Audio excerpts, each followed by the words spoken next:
So Marissa, we've now gone through the why you should do virtual, right? So Marissa, let's talk about communication. Not just with virtual, but communication as a whole. We have body language, we have tone of voice, and we have the words we say.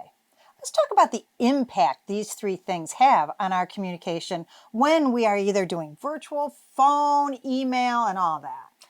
So the impact is broken up into the different ways of communication. So for example, 55% of communication is body language.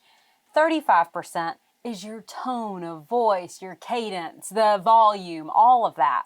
And then 10% of communication is the actual words you choose to say. And sometimes I sell myself short if I'm not careful of only utilizing limited communication when you can utilize all communication available to you when virtual selling. So if I choose to send an email, let's just say I'm going to send out some promo, something specific. If I send an email, I've just dwindled down all the communication available to me just to that 10%. Mm-hmm. So if I pick up the phone and I make a phone call to you, or for some, click on the computer and it automatically calls, however you make a phone call.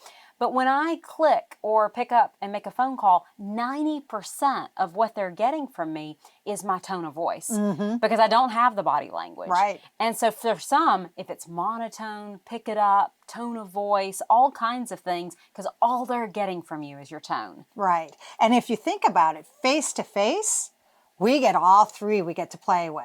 And so let's look at the different ways and how communication goes through that. When I look at selling tools, sometimes what can happen is email can become a crutch, not a tool. That's what we don't want. We don't want email to become a crutch. It's a great sales tool. Absolutely. But not to be used as a crutch. Stacia, we were on a joint webinar and we asked some of the leaders on that webinar, how many emails on average are you getting a day versus how many phone calls are you getting today? And they said about 100 emails a day to one phone call.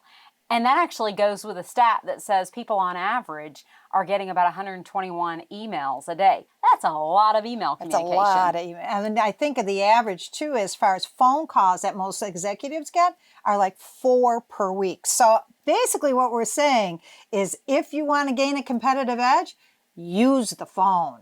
So if we look at email, 69% mark an email as spam just from a subject line. Just from a subject line. So if you don't have a real good subject line, what's the likelihood of that person really opening it up? And the other thing is, 51% of C-levels would rather hear from somebody on the phone than any other communication channel for the first time. Well, as you look at, and even what we've asked is 100 emails that I'm getting versus one phone call for a week on average. So, and that's not internal. We're talking about outside sales calls that they're getting in.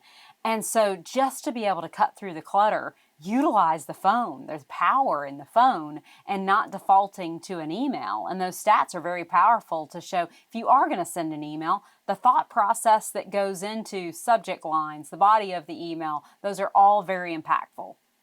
We've looked at email, we've looked at the phone. Now looking at virtual meetings, we're getting that much closer to in-person. It's the next best thing to an in-person meeting. We would all prefer in-person, but it's the next best thing to in-person. And so you're able to utilize body language. Be in a position, and we're going to talk about this more later sessions, but be in a position when people can see your hands, it actually leads to more trust because it doesn't look as fake or that you're not being real. And so utilize all your body language as possible. And then really just looking at, it's not just what you say, but it's how you say it. Right, because what you say is only 10%. How you say it is the rest.